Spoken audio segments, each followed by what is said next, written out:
নীলুকে বাড়িতে ছুঁড়ে ফেলে দিয়ে গেল সূর্য। হ্যাঁ বন্ধুরা, ভিডিওতে লাইক দিয়ে দেখতে থাকুন। সূর্য নীলুকে বাড়ি পৌঁছে দেওয়ার সময় বলতে থাকে রাইকে, যাচ্ছে রাই, আমি যে অন্যায়টা তোমার সাথে করেছিলাম তার জন্য তুমি আমাকে যদি শাস্তি দিতে পারো তাহলে তুমি তোমার বোনকে কেন শাস্তি দিবে না? তখন কথা বলা মাত্র রাই বলতে থাকে, কই সূর্য, আমি তো একবারও বলিনি যে আমি নীলুকে কোনো রকম কোনো শাস্তি দিব না। ও যা পাপ কাজ করেছে তার জন্য তো ওর পর্যাপ্ত পরিমাণে শাস্তি হওয়াটাই উচিত, আর আমিও সেটাই মনে করি। কি মা, তুমি কি বল? তখন রাইয়ের মা বলতে থাকে যে আমি আর কি বলবো, ও যে কালসাপ আমি তো সেটা কোনো মতে কল্পনাও করতে পারিনি, কিন্তু তার সত্ত্বেও ও যে কাজটা করেছে তারপরে তো আর যাই হোক না কারণ আমি তো মনে করি যে ওকে হাজতবাস করানোটাই বেটার অপশন। তখন একথা শোনা মাত্র বৌমনি বলতে থাকে যে আচ্ছা নীলু, তোমার কি এমন দরকার পড়ে গিয়েছিল, কি এমন দুশ্মনী ছিল তোমার রাইয়ের সাথে যার ফলে কিনা তুমি এতটা জঘন্য নোংরা কাজ করতে বাধ্য হয়ে গিয়েছো?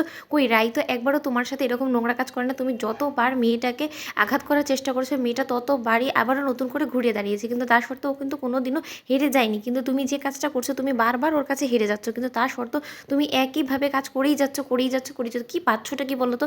এখন যে তুমি এই কাজটা করলে তার ফলে কি তুমি সূর্যর চোখে অনেক বেশি ভালো হয়ে গেলে? তুমি তো উল্টো আরও বেশি খারাপ হয়ে গেলে সূর্যর কাছে। এরপরে তোমার সত্যিই মনে হয় যে সূর্য আর কোনোদিনও তোমার জীবনে ফিরবে বলো তো? তখন এই কথা বলা মাত্র নীলু বলতে থাকে যে আমি তো সূর্যকে বলিনি একবারও যে আমি ওর জীবনে আরও ফিরতে চাই, কারণ আমি জানি যে আমি যে ভুলটা করেছি সেটা অন্যায় ছিল। কিন্তু তাই বলে আর যাই হোক না কেন রাই দিদিভাই যেটা করেছে সেটা তোমাদের চোখে ঠিক মনে হয়? ও যে দু নৌকায় পা দিয়ে চলে, এটা এটা কি ঠিক?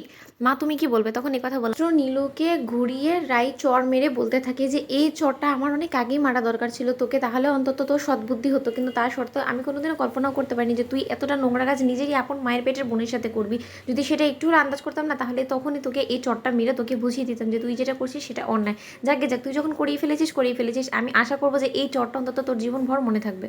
অন্যদিকে রায়ের হাতে চড় খাওয়ার পর নীলু বলতে থাকে যে দিদিভাই, তুই আজকে আমার গায়ে হাত তুলে অনেক বড় একটা ভুল করে ফেলেছিস, আর এর জন্য যে তোকে কত বড় পরিণতি ভোগ করতে হবে সেটা তুই কল্পনাও করতে পারছিস না। কিন্তু তার শর্ত আমি বলছি যে যত জীবন আমি বেঁচে থাকবো তোর উপরে এরকম করি আমি আঘাত আনতেই থাকবো। আমিও দেখবো যে কতবার তুই নিজেকে বাঁচিয়ে নিস, সকলের কাছে কতবার তুই নির্দোষ সাজিস। কারণ আমি এর পর থেকে এমন এমন কিছু করবো যেগুলোর কোনো রকম কোনো প্রমাণও থাকবে না।